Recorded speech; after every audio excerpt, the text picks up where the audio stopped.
Si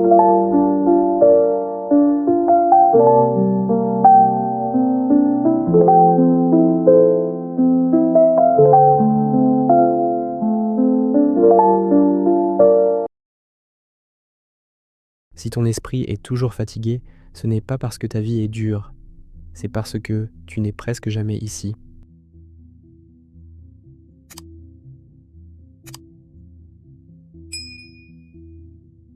La vie passe souvent sans faire de bruit. Elle avance pendant que nous pensons à hier ou à demain. Et beaucoup de gens oublient une chose simple. Le seul moment qui existe, vraiment, c'est maintenant. Cette histoire est celle de Samuel. Samuel vivait dans une petite ville calme, rien d'extraordinaire.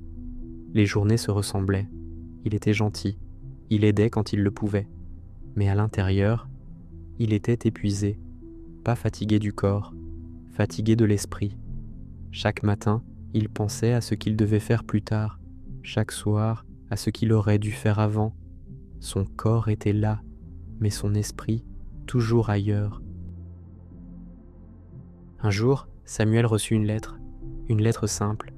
Elle venait de son ami Elias, une invitation, rien d'urgent, juste une possibilité. Samuel posa la lettre sur la table et se dit « Je verrai plus tard ». Mais plus tard ne venait jamais. Un matin, Samuel sortit marcher. Le soleil était doux, le vent lent, les oiseaux chantaient. Mais Samuel ne les entendait pas. Sur un banc, un vieil homme était assis, calme, souriant, présent. Il dit « Tu marches vite, mais ton cœur est loin ». Samuel s'assit, le vieil homme posa une pierre dans sa main. Sens-la. Elle était froide, solide, réelle. Tu es là maintenant, dit-il. Pas hier, pas demain, juste ici. Samuel respira. Vraiment, être présent n'était pas facile. Les pensées revenaient, encore et encore. Il se sentait frustré, puis coupable, puis déçu, jusqu'à ce qu'il comprenne une chose. Revenir au présent n'est pas une victoire, c'est une pratique. Chez Elias, tout était simple, mais tout était vivant. Il faisait une chose à la fois, et il était là, pour chacune. Le futur viendra, dit-il, mais je suis occupé à vivre maintenant. Quand Samuel rentra chez lui, la vie n'avait pas changé. Mais lui, si. Il mangeait, en mangeant. Il marchait, en marchant. Il oubliait parfois. Puis il revenait, sans se juger. Le moment présent n'est pas une destination, c'est un choix. Encore et encore. Leçon de vie 1. Le présent est le seul moment réel. Être présent, ce n'est pas contrôler 3. La paix naît quand on cesse de fuir 4. On oublie, puis on revient. Si cette histoire t'a apporté un peu de calme, prends une seconde pour aimer la vidéo. Partage-la avec quelqu'un qui en a besoin. Et dis-moi en commentaire, qu'est-ce que le moment présent signifie pour toi? Merci d'avoir écouté. La vie n'est pas toujours bruyante. Parfois, elle parle doucement. Elle nous apprend par de petits pas. Et souvent, elle nous teste quand nous pensons être trop faibles. Au bord d'une grande forêt vivait un jeune cerf. Il s'appelait Elan. Il n'était ni le plus rapide, ni le plus fort, ni le plus grand. Elan avait de longues jambes fines. Elles tremblaient souvent, surtout quand il avait peur. Les autres cerfs couraient vite. Ils sautèrent les rochers. Ils traversèrent la rivière sans hésiter. Elan, lui, regardait. Il observait en silence. Il avait peur de tomber, peur de se tromper, peur d'être ridicule, d'être... Alors, souvent, il restait en arrière. Chaque matin, le troupeau quittait la clairière. Ils allèrent boire plus loin, là où l'herbe était fraîche, là où l'eau était claire. Elan les suivait, mais toujours à distance. Il faisait attention à chaque pas. Il s'arrêtait souvent. Dans sa tête, une petite voix parlait. Elle disait « Tu n'es pas prêt. Tu vas tomber. Reste là, c'est plus sûr. » Un jour, la forêt changea. Le vent devint plus fort. Les nuages devinrent lourds. La pluie tomba longtemps. La rivière grossit. Son eau devint rapide, bruyante, froide. Quand le troupeau arriva devant la rivière, ils s'arrêtèrent. L'eau était plus haute que d'habitude. Les cerfs hésitaient. Mais le chef dit calmement, « Nous devons passer. De l'autre côté, il y a de la nourriture. Ici, bientôt, il n'y aura plus rien. » Un par un, les cerfs traversèrent. Ils glissèrent parfois, mais ils continuèrent. Élan resta sur la rive. Son cœur battait vite, très vite. L'eau faisait peur. Elle bougeait trop. Elle faisait du bruit. Élan recula d'un pas, puis encore d'un autre. Le troupeau l'attendait de l'autre côté. Personne ne se moquait. Personne ne criait. Mais Élan se sentait petit, très petit. La nuit tomba. Le froid arriva. Élan était seul. Il entendait les bruits de la forêt, des feuilles, des branches, des pas lointains. Il tremblait. Il pensa, « Si je reste ici, je serai seul. Mais si je traverse, je peux tomber. » Il s'assit près d'un arbre. Il baissa la tête. Alors, une vieille tortue s'approcha lentement. Elle vivait près de la rivière depuis très longtemps. Elle regarda Élan. Puis la rivière. Puis encore Élan. Elle dit doucement, « Pourquoi restes-tu ici, petit cerf ?» Élan répondit, « J'ai peur. L'eau est trop forte. Je ne suis pas comme les autres. » La tortue sourit, un sourire lent, un sourire calme. Elle dit, « Le courage n'est pas de ne pas avoir peur. Le courage, c'est de rester debout malgré la peur. » Élan leva les yeux. La tortue continua. « Regarde l'eau. Elle ne te demande pas d'être parfait. Elle te demande juste d'avancer pas à pas. » Élan resta silencieux. La tortue ajouta, « Tu n'as pas besoin d'aller vite. Tu n'as pas besoin d'être fort. Tu as juste besoin de faire le premier pas. » Puis la tortue repartit, lentement, sans bruit. Élan resta seul avec ses pensées. Il regarda la rivière. Il regarda ses jambes. Elles tremblaient encore. Mais elles étaient là. Alors, il respira profondément.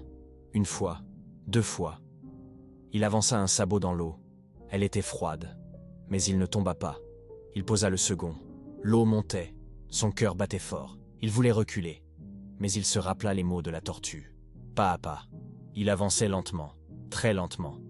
À un moment, il glissa. Son cœur s'arrêta presque. Mais il se redressa. Il resta debout. Il comprit quelque chose d'important. Il n'avait pas besoin d'être parfait. Il avait juste besoin de continuer. Quand il atteignit l'autre rive, le troupeau était là. Silencieux. Calme. Le chef s'approcha. Il posa sa tête contre celle d'Élan. Rien de plus. Mais cela suffisait. Cette nuit-là, Élan dormit paisiblement. Les jours passèrent. Élan n'était pas devenu le plus rapide, ni le plus fort. Mais quelque chose avait changé. Quand il avait peur, il ne fuyait plus tout de suite. Il respirait. Il avançait un peu, un pas, puis un autre. Et à chaque pas, il se sentait plus solide. Leçon de vie 1. Le courage ne supprime pas la peur. Il nous aide à avancer même quand elle est là. 2. Tu n'as pas besoin d'être comme les autres. Ton rythme est suffisant. 3. Un petit pas compte autant qu'un grand. L'important est de ne pas rester immobile. 4. La confiance se construit en avançant, pas en attendant de ne plus avoir peur. Si cette histoire t'a apporté un peu de calme ou de courage, pense à aimer la vidéo. Partage-la avec quelqu'un qui en a besoin. Et dis-moi en commentaire ce que cette histoire t'a fait ressentir. Merci d'avoir écouté. Prends ton temps. Avance à ton rythme. Parfois, la personne que tu ignores est exactement celle qui te protège, et tu ne le réalises que quand elle disparaît. La vie est un chemin fait de relations et de choix. Souvent, nous donnons sans compter. Nous aidons, nous soutenons, nous faisons des efforts, en espérant, au fond, que cela ait un sens. Mais que se passe-t-il quand l'effort n'est jamais reconnu ? Chaque matin, avant même que le soleil n'apparaisse, il était déjà là. Son nom était Nislo, un coq fier, droit, plein d'énergie. Son chant réveillait toute la ferme. Il annonçait le jour, éloignait le danger, brisait le silence. Nislo ne demandait rien. Il faisait simplement son devoir. Mais au lieu de gratitude, il recevait des insultes, des mots durs, parfois même des pierres. Ton chant est insupportable. Laisse-nous dormir, jour après jour, matin après matin. Nislo endurait, en silence. Un matin nuageux, après une humiliation de trop, Nislo monta sur sa clôture préférée. Il regarda l'horizon et se parla à lui-même. Là où l'effort n'a aucune valeur, continuer à se prouver est une folie. Partir avec le respect de soi est parfois la seule solution. Je n'ai pas de colère, seulement une profonde fatigue. Alors, il chanta une dernière fois, puis il s'envola, vers l'inconnu. Cette nuit-là, un silence étrange s'abattit sur la ferme. Personne ne s'en inquiéta. Mais avant l'aube, des voleurs arrivèrent. Pas d'alerte, pas de cris, pas de chant. Tout le monde dormait. Les voleurs partirent avec tous les animaux. Au matin, les fermiers se réveillèrent et trouvèrent le vide. C'est seulement alors qu'ils comprirent. Nislo ne faisait pas que réveiller la ferme. Il la protégeait, mais il était trop tard. La vie nous enseigne une vérité simple. Pardonner en silence, ce n'est pas revenir là où l'on souffre. Ce n'est pas oublier, ce n'est pas s'effacer. C'est arrêter de frapper à une porte fermée. C'est choisir sa paix. C'est avancer avec respect pour soi-même. Parfois, partir n'est pas une fuite, c'est un acte de sagesse. Si cette histoire t'a parlé, c'est peut-être que toi aussi, tu donnes beaucoup là où l'on ne voit pas ta valeur. N'oublie jamais, ta présence a un prix.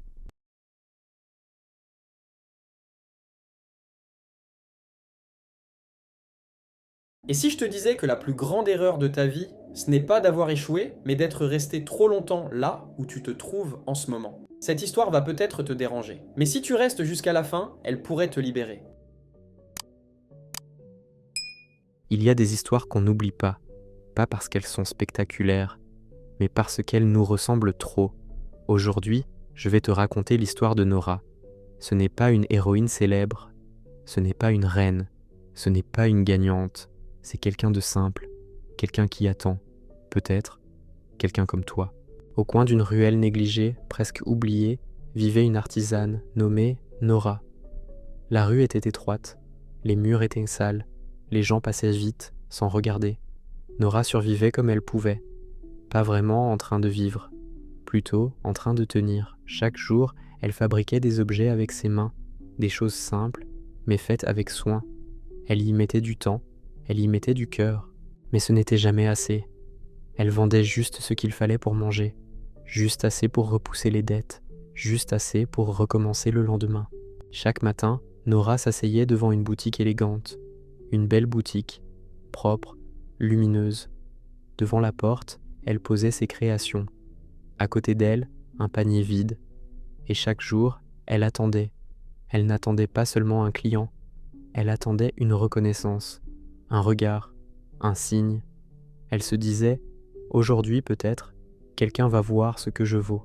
À l'intérieur de la boutique, un marchand la voyait. Il la voyait tous les jours, toujours assise au même endroit, toujours avec le même panier vide. Mais il n'ouvrait jamais la porte. Pas de colère, pas d'insulte, juste rien. Et parfois, le silence fait plus mal que les mots. Et soyons honnêtes une seconde, cette porte, tu la connais, c'est une personne qui ne change jamais, un travail qui ne te respecte pas, un rêve qui ne répond plus, une relation où tu donnes tout, seul, tu attends, tu espères, tu reviens, encore et encore. Un matin d'hiver, le froid était dur, Nora avait faim, ses mains tremblaient, son panier était vide. Elle s'assit quand même devant la porte, parce que parfois, on continue non pas parce qu'on y croit, mais parce qu'on ne sait plus quoi faire d'autre. Un voyageur s'arrêta près d'elle. Il la regarda vraiment, pas comme les autres, et il dit simplement « Tu sais que cette porte ne s'ouvrira jamais pour toi ?» Ces mots n'étaient mal pas violents, ils étaient vrais, et la vérité fait mal quand on n'est pas prêt. Nora baissa la tête. Le voyageur continua doucement. « Tu n'es pas né pour attendre, tu es né pour trouver ton propre bonheur. » Ce ne furent pas des mots magiques, mais ils tombèrent au bon moment. Parfois, une seule phrase suffit quand on est enfin prêt à l'entendre. Nora regarda la porte, pas avec colère, pas avec haine, avec clarté. Elle comprit quelque chose de simple et de terrible. Cette porte n'était pas méchante, elle était juste fermée.